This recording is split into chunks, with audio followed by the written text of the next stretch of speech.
Hey everybody, welcome back to Stand Up Valhalla Games. So you might have seen on social media that recently I ran an event. It was called Blood Upon the Rises, after the US airborne song from World War II. And it was held here in Christchurch, New Zealand. The purpose of the event was to take new players to Bold Action and those returning to Bold Action after some time away, and basically give them some experience and some confidence to go to future open events. And everyone who attended had not attended a Bold Action event before, so it was really great. So what we did is we had a capacity for 10 players. We actually only got 8, but we were really happy with that because it meant everyone could play different people, and also, considering the date was the 23rd of December, getting 8 people to turn out 2 days before Christmas I thought was an excellent turnout, and we were really happy. So let's have a look at some of the tables that we played on the day. This first one here is a Eastern Front table, and that's got the traditional sort of teddy bear fur layout. Now it's got a lot of undulation in the table. You might be able to see that it's actually got some hills underneath on that one. And there's a photo later on where you can see exactly how good the undulations are, and you'll quickly see that it is really not as open as it looked. Apart from that, some bigger buildings, of course, and some rough ground as well, breaking things up, as well as some woods. That proved pretty challenging, and although it looked open, when you see that photo later, you'll see the difference. So going on to the next table, this one here was actually provided by one of the players. We had 2 players providing tables. This one was provided by Craig, and this is a bit of a combination from Tavernidis Bridge that he is creating for Crete, combined with some African desert terrain. Quite challenging board. There was a lot going on in certain areas of it. You'll see some photos of it later. Again, we've got a dried up riverbed there in the middle that you could get through. So it's one of those things where we weren't channeling players just through the bridge. But it still provided a lot of cover and some unique tactical challenges. So really good, and the modelling of that was brilliant, I'm sure you'll agree. So thanks for bringing that along, Craig. It's the first time he's ever provided a table at an event, let alone attended an event before, so absolutely brilliant. Now we'll go on to the next table, and we can see here now, this has got quite a lot of undulations in as well. I just call this a French chateau table. Actually behind the farm building there, I actually dropped in a small glass house in there on the day, just something else. But you can see in there we've got re-entrant, as you look at it on the top left of the photograph, and we've got the 2 hills, as well as that the river or the stream. It's got some forward points that meant when you forwarded it, you didn't get slowed down by it. And apart from that, rough ground, but even the stream itself provided some heavy cover to troops if they got in the stream. So pretty realistic sort of terrain, and I suppose what you find in a farm, and the players found it quite challenging, so I was pleased with that. The next one that we got is a Italian village.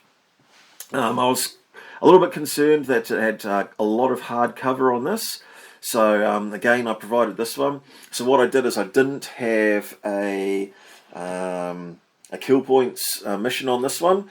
I made sure it was an objectives one that was on this one. All the tables, I matched the games to the tables, making sure that there were no funnies that I guess really stifled good gameplay. So that one there was good, provided plenty of open ground as well, you can see from the top, but actually when you look at line of sights across the table, it was very interesting. This next one we're looking at here, this is actually the second one provided by a player. So this one here is provided by Andy. So thanks Andy, he's building up his terrain collection, and one thing I loved about this is that there was a variety, and also I loved the way he set it out diagonally across the table, sort of a bit of a crossroads sort of town centre type affair. But yeah, not directly running north, south, east, west on the table. so to speak. If you look at the long edges and the short edges, really appreciate them bringing this along. Again, it was a good challenging table layout, much more challenging than it might look in that. It was held a lot of surprises. You had a really big playing surface on this one, so what we did is we just got some subdued tape and just made sure that we were playing on the 6x4 surface for the players, so that no one got a mission where they were, and they were stumped for the exact measurements getting on the table. Moving on then, we have got our next board, and this one here is a Snowy Tundra mat from FLGS, provided by me, and I've just got some dense cover there, which are all the bases that have basically got the hard looking rocks and the coniferous trees on them. And then I put a bunch of hills in there to break up lines of sight as well, and the hills have just put some sprinkles on top of that, some scatter. And the hills, there's a couple of little escarpments on the hills, but apart from that, they didn't slow you down for movement, but they broke up line of sight really well. That combined with the centre of the table having some fences, the building itself, and a whole bunch of the hedges, or I suppose brambles, bracken, whatever you want to call it there, sort of linear terrain, but they were also placed on there as well to cut down the lines of sight from being all the way across the table. And when you look at it, it actually really broke up a lot of those diagonal lines of sight and straight lines of sight, and there was really quite effective on the day. Produced some really good games. So happy with that. So what we did is we had 3 rounds. Yeah, it was a one-day event, 1,000 point armies. I didn't tell players they had to paint all their armies, but everyone went as hard as they possibly could, considering it was just before Christmas. There were a couple of models unpainted in a couple of armies, and that's okay. It was designed for new players, and I'd rather, in this event, new players came along with half a dozen unpainted models than didn't, and then lost their enthusiasm to play the system. So really happy with that. We had 2 big rooms, basically, classrooms. So we had two rooms. We moved into one of the rooms so that we were all together, the 8 players for the first game, then moved into the other room for the next game, and then spread across the 2 rooms for the third game. So, just letting people get to know each other and building that atmosphere, I suppose, before going into the last games, they split up. And we managed to basically get through most of the games without anyone playing. No one played the same player again, and most players didn't have to play on the same table again as well. So that was really good. A couple of players had to play on the same table, but we made sure that we moved the terrain around so that they didn't have the exact same terrain layout, even though they were on the same table. So there you go, you can see that across both rooms. Here's the second room there now. And that was actually game 2. So we'll go into some footage and some photographs of what was going on the day. So this first game here, I'd like to say that I rather poorly missed the first game. I had to Gumby my army in the first round. So I just jumped in there and played a game in the first round, and I missed some of the games going on, so please excuse me. But this first table is Andy playing Colin. Andy's US playing Colin's Germans. So you can see they're starting to get up close and personal there. Going through, you can see my Gumby army there, the British Airborne playing the Finns. First game. That's actually the first time I played against Finns. And this one here is interesting. So have a look here. You can see here that we're testing the line of sight from one corner of the board to the other. And down at that line of sight you can see actually how much undulation there is in the ground. So there is a lot of line of sight blocking stuff in there, and it was nice to have sort of a wide open step and have a building there and a bit of a logical area where they would have built. the plan is to drop a few more buildings on there in the future as a few more get finished, and just build on the village theme with the Russian church, Eastern Front Church. But yeah, again, produced some really good games. The difficult ground, or the rough ground on the road in the middle, and the burnt out truck, which is a piece of terrain. Again, line of sight blockers and movement blockers as well. You can see there, that's actually one of the objectives. That's actually one of the objectives behind the building, the farm building, and that is Craig's objective. There's some bar wenches there delivering some booze for the thirsty troops. So I thought that was particularly good. Colin on the other side, you might see it in the following pictures, had a sort of a 14 by 14 style tent that actually Craig had printed up. And Craig actually gave me a couple of those, so thanks for that, Craig. It's very good of you. Here we can see the next sort of view, the reverse view of that there. Of course, the farm building's got its roof taken off, but you can see there's a lot going on in there. And there's Colin's tent or objective upside down. It actually had been knocked over there, but the game was still going, and it got stood back up later on. This is a pretty tight game. And the players ruled that the rough ground here, just for their armies, we didn't dictate every single piece of ground. Again, getting them used to talking to a table with their opponents before they start. So they decided that wasn't going to be a rough ground for the purposes of movement. So, nothing better than players progressing their skills by doing so. That's great. Check this out. Yeah! No, you only have to kill one to get it. Yeah. You don't have to kill all his officers. This gets hit. He's still got another officer to do the morale stuff. Whoa! So he takes D3 more pins. Okay. You can roll this. Whereas I don't. It's now your yes strike. I'm going to do another snap 2 with Yeah, one, what are we hitting 2, so D3 3. pins. Oh, this? Okay. So he takes another 3 pins. 4. So he's up to 6. So I'm doing a hit company basically commander. one dice, full and then on a send. 5 up, it's going to do some damage. Water's going to launch, looking for a 5. Holy damn, that's a lot of pins. Yes. That is a hit. That's very cool. We know it's only one because there's only one. What are you shooting at? The sniper inside the bell tower. Oh, a sniper in the bell tower. And that's a good guy. In the onion dome at this stage. Oh, Okay, that's Yeah. Yep. And then it's the next dice. Okay, so it's nice. he's never going to grow up to be a real sniper. You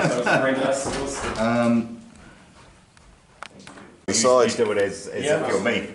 So which one are you shooting? What do you want to Gets shoot? to AP or HE? AP. They're all tasty. Unit there. That is, yeah, that's important. That will pass because it's a AT gun shooting vehicle, Yep, that's a hit. but with a pin, Yeah, I think I do takes it back to a actually. 4. Sweet. So that's a hit. Grab a dice out. I'll hit you on a 5 because it moved. 3 plus 8, so that has pinned. Pen. 7. Still went down there. Yeah. Who's going to roll a dice? He's going to roll a You, can roll, dice. you roll for how much damage you did, Colt. Me. I should have let you do all of it, but... They haven't gone. Do I get pins and echo for killing my own? They have not. He does because it's under his control. 4 destroyed. Yeah, okay. So I got asked a question. So will Craig get Panzernacker for destroying his own unit? I guess technically it's under your control while you're doing the firing, Colin. So let's call it that you get Panzernacker because of that. All right, what you saw there was Craig rolling a foo bar on his Panzer III, and Colin taking control of it and destroying his armoured car with it, and earning himself a Panzernacker secondary objective as well. So what we did was we had 6 secondary objectives. So for this event, unlike I suppose an open event, what I did is to encourage players to try different things, and not just to win the game, but also if they lost a game or drew a game, they could take up to 2 or even if they won a game, of course, they could take up to 2 secondary objectives in each game. So things like smash and grab, which kill the enemy's officer or an enemy officer in close combat. Panzernacker, destroy an enemy vehicle, and so on. Basically, I got these from the old Rich Humble, Rich H format, which were very good. And what I did is we put it in there, and it was great because if you got a draw and you got your 2 objectives, you got the same amount of points as if you got a win. So it always gave somebody something to fight for, and it helped at the end of the day separating the pack. And also, although in an open event, I would make sure that really the primary placings were taken off the game results, so win, lose or draw, and then the secondaries were used as secondary and tertiary if required. However, in this one, I just lumped them all in together because I really wanted it to be important to for the new players to try out new things in their first event. And I added one more thing, which is if you reached any stage of the 5th turn, or your game finished before the 5th turn, then both players got a point each as well. So encouraging the players to be pretty prompt with the use of their order dice, and their armies and their decision making right from the very off. And everybody's game reached the 5th round that I can think of, or finished earlier for various reasons. So I think that was a real win, and teaching good behaviours right from the start. Paris sneaking through the village, and the US definitely not sneaking through the village on Andy's board. US calling in some artillery support there.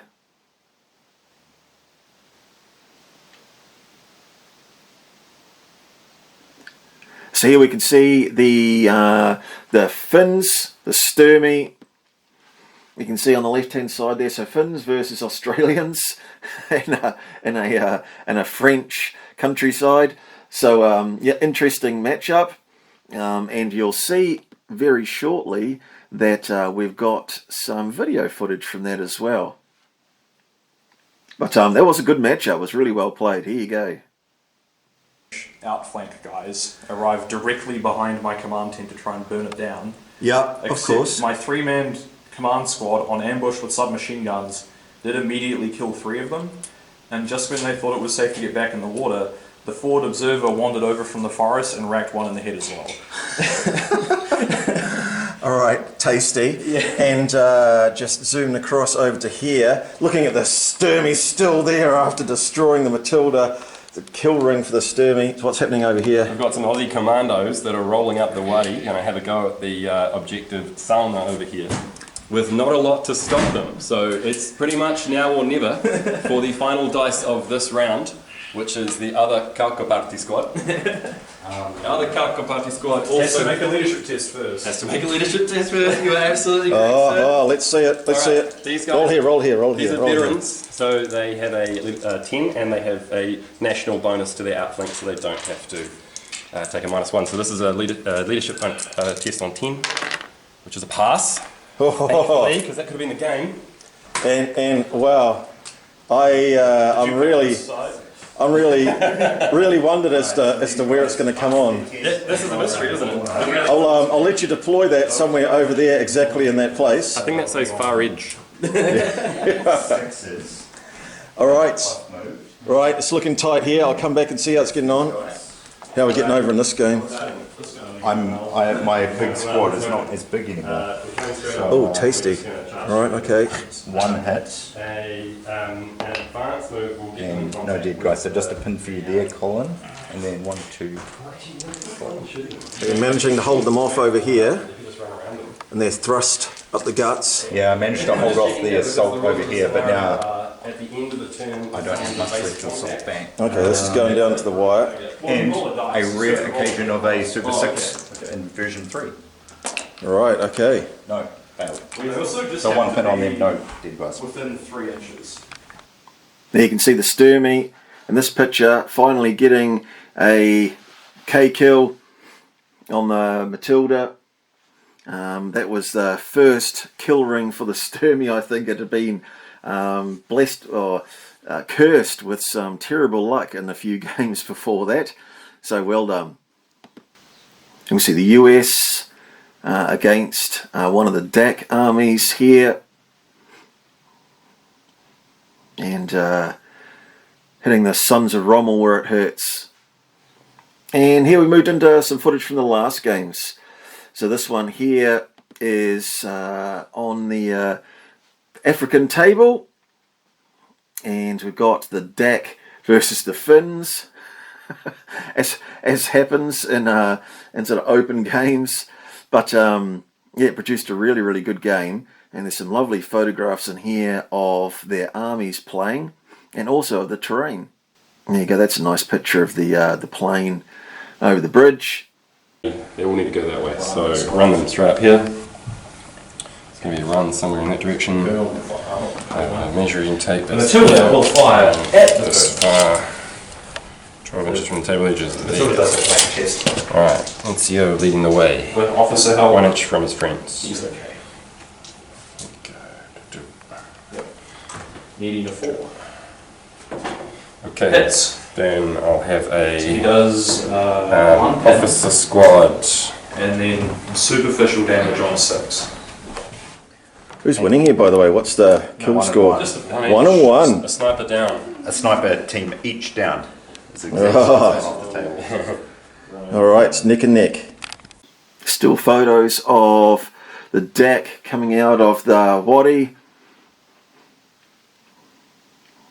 There was some close quarters battle going on the other side of that dense terrain, I do believe. Mano a mano. The Vickers, I think, somehow made it through almost every game, if not every game. Did really well. And there we go. Here we can see the winners at the end of the day. So third place was Craig. Second place was Simon. And first place was Finn. And if we go on to the next photograph here, we should be able to see the little trophies that I made up with the assistance of Craig. Thank you very much. He 3D printed some bases for them. The theme, Blood Upon the Risers. So obviously, I was going for some US airborne trophies. So painted them up. Obviously, bronze, silver, gold. Gold got a slightly higher one. It was really good. Got some slightly oversized, so 148 sort of dudes for the second and third place. And that the first place trophy is I think it's a 120mm model. I think it's a Verlinden one or something like that. It's of a US airborne guy. So really good. In front of those, we've got the generals for each army on the table. So there you can see. And what we'll go into in a second is you'll see the pictures of the guys actually receiving their Warlord certificates and prizes. So first up, we have got Craig. We've got Simon, and then Finn. So big thanks to Warlord. Really good sponsorship of the event. Thanks very much. On the day, we didn't quite have the prizes and the certificates, hence the guys not posing with them all together. But as you can see, we tracked them down afterwards. We got the package a few days later, just after Christmas. And that was not Warlord's fault. That was just the Christmas post. And yeah, we'd really like to thank Warlords for sponsoring an event that has been all about new players getting into the system and building them up to join our community. So thanks, Warlord. Thanks to all the players who came along. Everybody participated really fantastically. It was a joy to run the event. And thanks very much to the new players who also provided tables. So Craig and Andy again, thank you so much. I think they're keen to provide them again, and their standard of table building is going up and up and up as well. So yeah, things are looking really great for our next event, which will be run in 2025, date to be confirmed, and that will be a larger event, a larger open event. We hope to get people from all over the country down to us. Date and venue to be confirmed. But the good thing is that all the players who played in this event have all said they feel they're ready to play in a bigger open event. So that's exactly what the aim was, and I'm really pleased we've met it. So in conclusion, thanks very much to all the players, to Warlord Games, our sponsors, and everybody for coming along a couple days before Christmas. It was a fantastic event. Thank you. I look forward to seeing you again. Bye, guys. He was just a rookie trooper and he surely shook with pride. He checked all his equipment and made sure his pack was tight. He had to sit and listen to those awful engines roar. You ain't gonna jump no more. Gory, gory, what a hell of a way to die. Gory, gory, what a hell of a way to die. Gory, gory, what a hell of a way to die. He ain't gonna jump no more. Zoom, zoom, zoom, zoom, zoom, zoom, zoom. Is everybody happy? Cried the sergeant looking up. Our hero feebly answered yes, and then they stood him up. He jumped into the icy blast, his static line and hook, and he ain't gonna jump no more. Gory, gory, what a hell of a way to die. Gory, gory, what a hell of a way to die. Gory, gory, what a hell of a way to die. He ain't gonna jump no more. Zoom, zoom, zoom, zoom, zoom, zoom, zoom. He counted long, he counted loud, he waited for the shock. He felt the wind, he felt the cold, he felt the awful drop. The silk from his reserves spilled out and wrapped around his legs, and he ain't gonna jump no more. Gory, gory, what a hell of a way to die. Gory, gory, what a hell of a way to die. Gory, gory, what a hell of a way to die. He ain't gonna jump no more. Zoom, zoom, zoom, zoom, zoom, zoom, zoom. The riser swung around his neck, connectors cracked his dome. Suspension lines were tied in knots around his skinny bones. The canopy became his shroud, he hurtled to the ground, and he ain't gonna jump no more. Gory, gory, what a hell of a way to die. Gory, gory, what a hell of a way to die. Gory, gory, what a hell of a way to die. He ain't gonna jump no more. Zoom, zoom, zoom, zoom.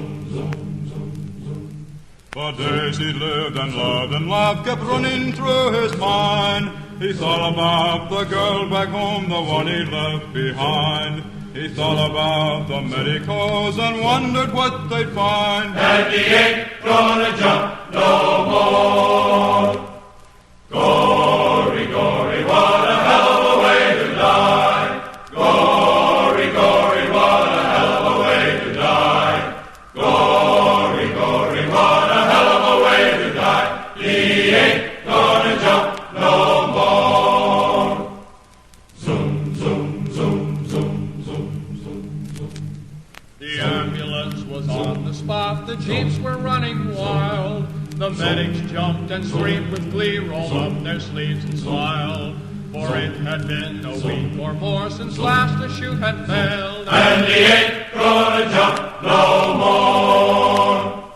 Gory, gory, what a hell of a way to die.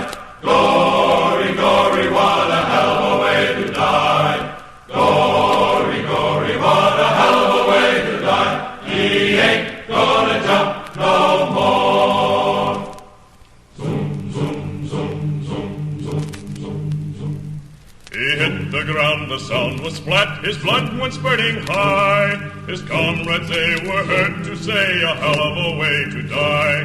He lay there rolling round in the welter of his gore, and he ain't gonna jump no more. Gory, gory, what a hell of a way to die. Gory, gory,